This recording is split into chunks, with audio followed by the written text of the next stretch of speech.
Un saludo a todos. En este video vamos a abordar el tema del protocolo DHCP.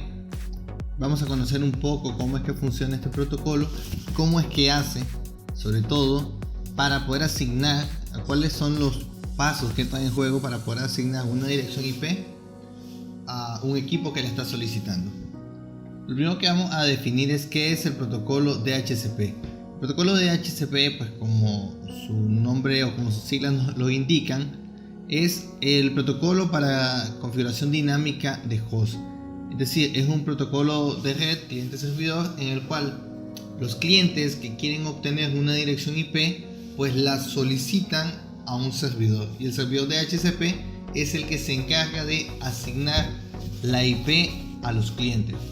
Y ojo con este detalle, se encarga de asignar la IP a los clientes, aunque sabemos que asigna otra información. Nos referimos concretamente a la IP porque luego veremos que existen campos que el protocolo asigna como de manera, digamos, principal, y otros campos que el protocolo asigna son un poco secundarios, son opciones. Claro, son opciones que a la fecha se han vuelto prácticamente obligatorias, pero que dentro del protocolo aparecen en la sección de opciones y no de campos reglamentarios. ¿De dónde nace el protocolo DHCP?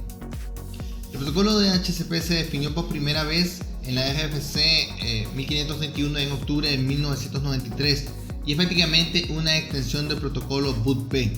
DHCP, al ser una extensión del protocolo BOOTP, maneja o aún tiene dentro de su estructura básica elementos de BOOTP, y estos elementos nuevos de DHCP se agregaron, como lo he dicho antes, como extensiones, como opciones extras.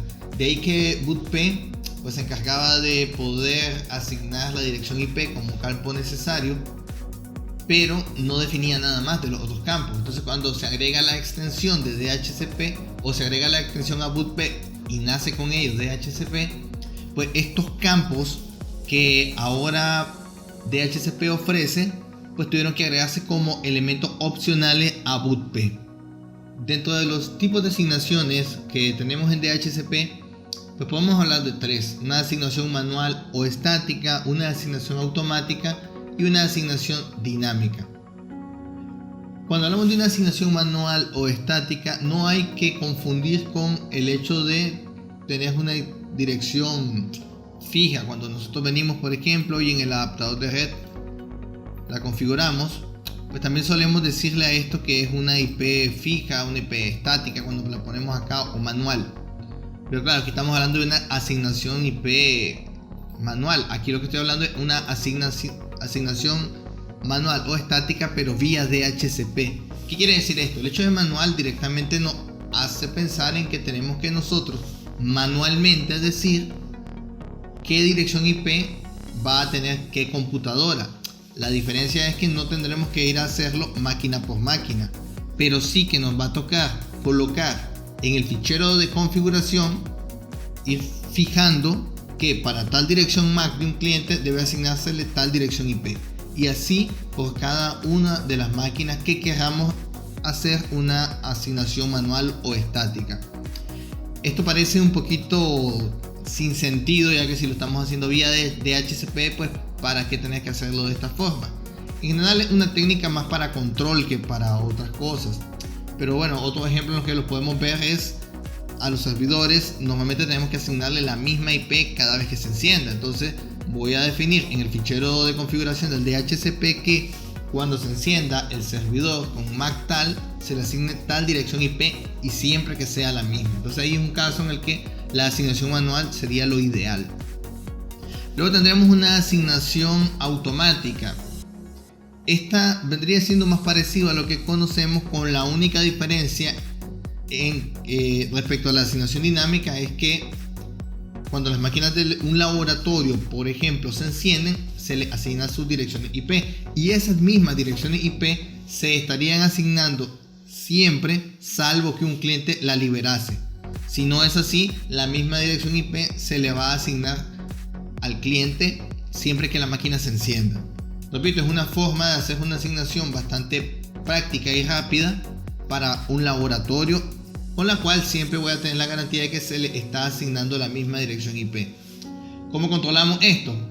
Hay varias formas de controlarlo. La manera más práctica es con el tiempo de vida de la asignación. Si damos un tiempo de vida para la asignación bastante grande, pues va a ocurrir que si nosotros decimos que la IP se libera cada 7 días de forma automática, pues obvio que cada 7 días difícilmente la máquina, o más bien una máquina no va a pasar apagada 7 días. Frecuentemente se va a estar encendiendo. Así que ella va a estar renovando y mandando a decir al servidor de DHCP que sigue utilizando esta dirección IP, con lo cual el servidor de DHCP no se la va a asignar a nadie más. Luego la asignación dinámica, que es tal vez la que más frecuentemente hemos visto, es el método que permite la reutilización de las direcciones IP. En este caso lo que se hace es se define un rango y se le asigna una dirección IP a cada una de las máquinas que lo pide. Si el servidor de DHCP detecta que una IP no se está usando, pues se la asigna a otro.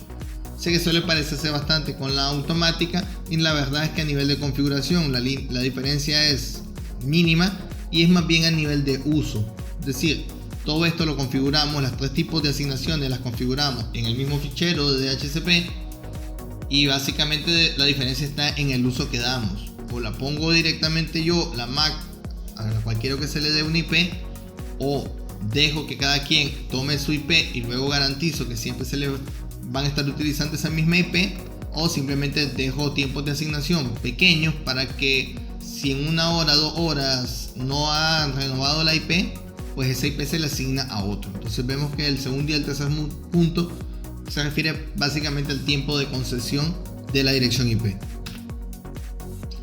Luego, ¿cuál es el procedimiento para que una máquina obtenga una dirección IP? El procedimiento, pues, de forma general existen 2 variantes: cuando la máquina no tiene del todo una dirección IP a priori, y la forma cuando sí tiene o ya ha utilizado alguna y lo que quiere más bien es ver si la puede continuar utilizando.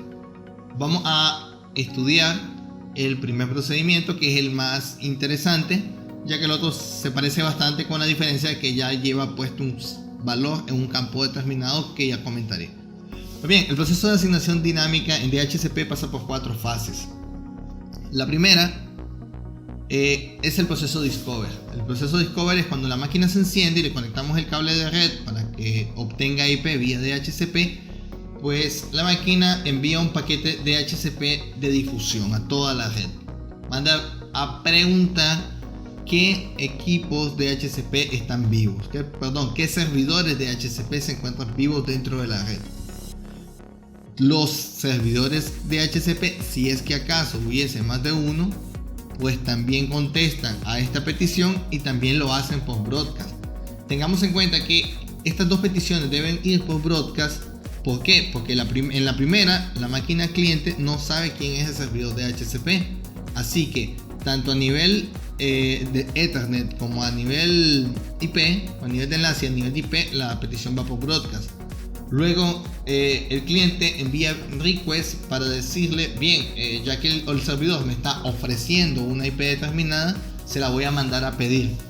Pareciera redundante, sin embargo esto ocurre porque si hubiesen 2 servidores de DHCP en la red y los 2 le mandan a ofrecer una IP para que se la asigne el cliente, entonces el cliente debe mandar a decirle a quién fue el que aceptó, ya que el servidor 1 y el servidor 2 le mandaron solicitud. Entonces el cliente debe mandar una respuesta al servidor del cual sí va a tomar la IP que le está ofreciendo. El servidor de DHCP finalmente contesta con un DHCP ACK para decir, está bien, puedes asignártela y yo he registrado que te la he asignado y que ya la tengo asignada a alguien. Luego también podemos ver la reutilización de las direcciones IP, como lo he dicho antes. Este es el caso en el que el cliente ya ha utilizado previamente una dirección de DHCP. Esto queda guardado en la máquina y quiere ver si la puede continuar empleando. Entonces en ese escenario, pues directamente emite un DHCP request y el servidor contestaría con el DHCP ACK. Es decir, esta parte nada más sería la que se ejecutaría en ese escenario. Este es el formato del mensaje DHCP. Vemos que tiene una serie de campos, pero para verlo mejor lo haremos acá en una captura de Wireshark. ¿Y qué tenemos acá? Bueno, tengo estos 4 primeros mensajes del 0 al 4 que son los que más me van a interesar, y como pueden observar son mensajes de HCP, los que he filtrado vía de HCP. Está en la plataforma esta captura también, lo pueden abrir con el Wireshark y filtran acá arriba de HCP nada más para que solo les filtre esos paquetes. Y los 4 primeros son los que nos interesan: Discover, Offer, Request y ACK. El primer paquete, Discover, como lo vemos aquí, vemos que aquí está la solicitud de HCP. Vemos que es un paquete de tipo de solicitud, es de tipo 1. Los paquetes de solicitud son tipo 1 y los paquetes de respuesta, como este de acá, el segundo y el cuarto, son de tipo 2. Los otros, el 1 y el 3, son de tipo 1. Ese es el message type. Ojo, este message type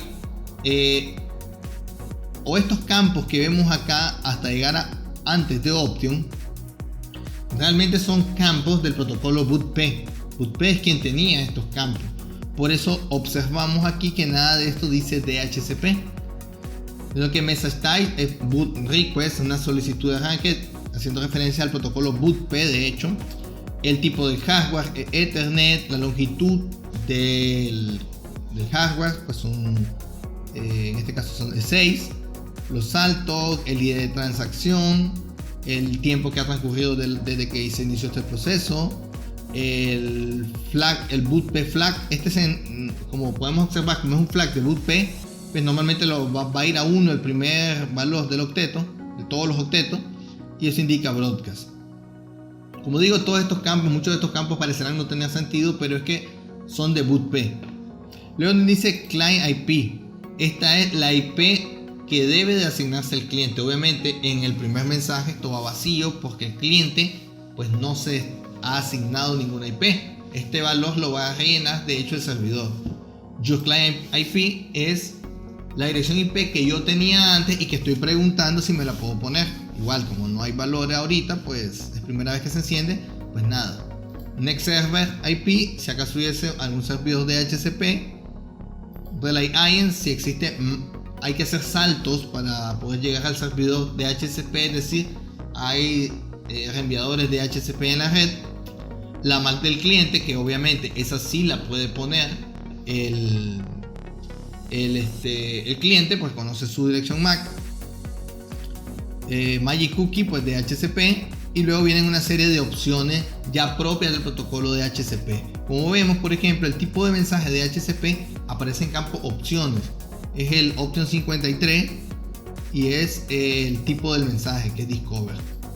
Luego otros parámetros como el Client Identifier, es la dirección MAC, el hostname, computación PC, se llama mi máquina, el vendor class, pues ahí aparece pues la identificación, una lista de parámetros que le estamos mandando a pedir, y hay muchos: la máscara, el dominio, el router, algunos campos NetBIOS, en fin. Luego el segundo mensaje es el de ofrecimiento, entonces este ya el servidor quien contesta. Vamos al mensaje 1, vamos a observar que el origen es la MAC del cliente, el destino es broadcast. En el nivel IP el origen es 000, no hay dirección IP todavía, y el destino es broadcast. Lo que les decía en el primer mensaje, los dos son broadcast. Luego en el siguiente mensaje, cuando el offer, que es el servidor de HCP quien contesta al cliente, ya el origen es la dirección MAC a nivel de Ethernet, MAC del servidor. El destino tiene que ser broadcast, aunque podría ser ya la MAC del cliente. Ya luego veremos un par de detalles en este sentido. Luego a nivel IP, la dirección IP origen es la 156.1, que es la del servidor, y el destino sigue siendo broadcast. Si ahora vamos a la parte propia de DHCP, ya vemos que es un mensaje de respuesta. Otros campos están por ahí que son iguales. En Your Client IP ya nos está mandando una sugerencia de dirección IP del servidor. Nos está diciendo que la dirección podría ser la 112, la que se le asigne. Todavía no está en Client IP porque no es todavía la IP del cliente. Pues no hay valores para esto de acá porque estamos comunicándonos directamente con el servidor de HCP. Y por aquí sí ya hay algunos valores que vemos que el campo option van teniendo. Bueno, el mensaje offer, el servidor de DHCP ya se identificó, es el 156.1, la máscara que le está asignando es esta, o que le está proponiendo. Recordemos que todo esto es propuesta todavía. El nombre de dominio es una León Eduni, el router el 156.1, el domain name server es el 156.1 también, que es el servidor DNS. Entonces ya le está mandando a ofrecer toda esta información. El tercer mensaje es el request y se parece muchísimo al mensaje anterior en realidad, solo que este es de solicitud. Seguimos vacíos con estos campos de acá. Recordemos que como todavía yo no lo he aceptado, pues estoy diciendo apenas que lo que me mandó a ofrecer estoy dispuesto a aceptarlo. Entonces todos estos campos de acá se quedan prácticamente igual que en el mensaje 1, pero los campos option ya van rellenados a como me llegaron en el mensaje 2, indicando que esto que me está proponiendo me parece bien y que estoy solicitando que si se me puede aceptar. Ya luego el siguiente mensaje, que es el de respuesta, como lo podemos observar por acá, este mensaje se va a parecer muchísimo al mensaje 2, prácticamente no hay diferencia creo yo con el mensaje 2, salvo en el DHCP Message Type, que es un ACK, pero ya con esto, al ser de tipo ACK, él se da cuenta que lo que le mandé a decir de que sí, que acepte la solicitud, o sea, que estoy de acuerdo con que acepte el request del mensaje 3, ya él lo da por entendido. Solo para confirmar que la información va bien, que todo se aceptó, se generaron luego estos dos mensajes, el 102 y el 103. Si observamos ya en el 102 y en el 103, ya el DHCP Inform, el cliente ya lo emite con una dirección IP que es el 112. No es un mensaje que nos interese mucho, y el servidor contesta directamente a la IP del cliente. Si nosotros lo observamos, el DHCP Info, acá lo tenemos, vemos que es un tipo solicitud, es de tipo Inform, pero ya el campo Client IP Address, si observamos, ya tiene un valor, o sea, ya tiene la IP que el cliente se ha asignado, cosa que en los mensajes anteriores este valor pues estaba vacío. Por acá en las transparencias pues pueden ver un poco la explicación de cada uno de los campos. Y bueno, también comentábamos el campo opciones de DHCP, que también lo vemos en la captura, que es donde se van rellenando todas estas opciones propias ya del protocolo, como van a ser todas estas de acá. Por eso que vemos que tienen dos campos, longitud y propiamente el valor. Aquí está pues el tipo, longitud y el valor. Son estos tres elementos: el tipo, longitud y valor. Pues bueno, aquí al final pues aparecen el significado de algunos de esos campos, que igual ya los hemos visto en la captura. Pues bien, espero que con las transparencias, este video explicativo y la captura pues sea suficiente para que podamos comprender el funcionamiento del protocolo DHCP. Muchas gracias por su tiempo y nos seguimos viendo.